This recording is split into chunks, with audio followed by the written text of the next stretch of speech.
Саламатсыздарбы, бул чыгарылышта президент Садыр Жапаров онлайн иштөөгө өттү. Улукбек Марипов жаңы кызматка дайындалат. Алматыда сабалган Чолпонбек Сыдыковго операция жасалат. Эми ушул жана башка кабарлардан толугураак.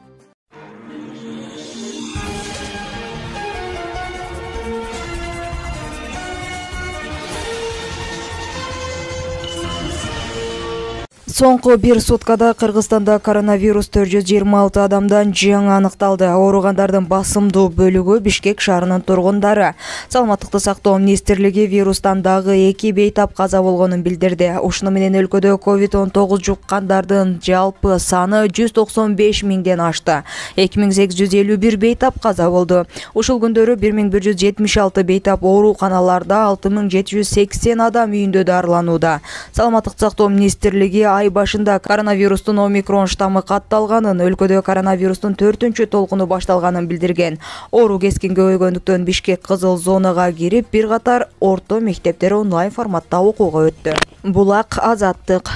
Казакстандын Алматы шаарында массалык баш аламандык учурунда сабалган кыргыз жараны Чолпонбек Сыдыковго операция жасоо пландалууда. Бул туурасында бейтап дарыланып жаткан Бишкектеги травматология жана ортопедия илим изилдөө борборунун маалымат кызматынан кабарлашат.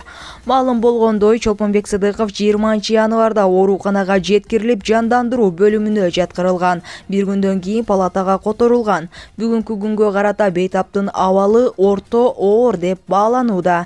Алдыданын бутуна операция жасоо пландалууда дешти ооруканадан.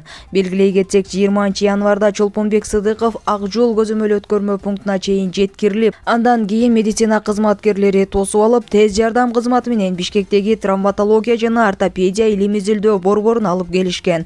Ага дарыгерлер алдын ала диагноз коюшканын, бейтап жандандыруу бөлүмүнө жаткырылганын Саламаттыкты сактоо министрлигинен кабарлашкан. Ал эми өлкөнүн тышкы иштер министрлиги Чолпонбек Сыдыковдун сабалышы боюнча коңшу Казакстанга нота жиберген.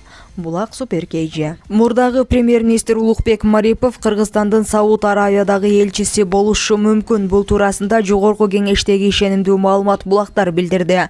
Мариповду бул кызматка дайындоо маселеси бүгүн 24-январда парламенттин эл аралык иштер, коргоо, коопсуздук жана миграция комитетинде каралат. Улукбек Марипов 2021-жылдын февралынан октябрь айына чейин Кыргыз өкмөтүн жетектеп кеткен. Булак Назар Ньюс.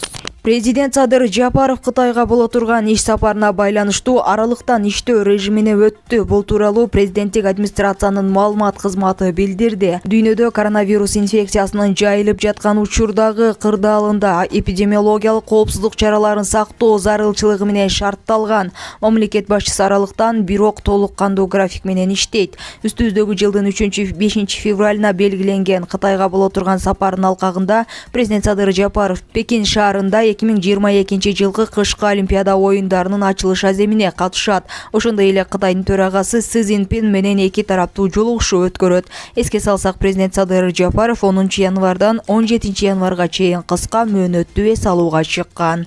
Булак Марал ФМ.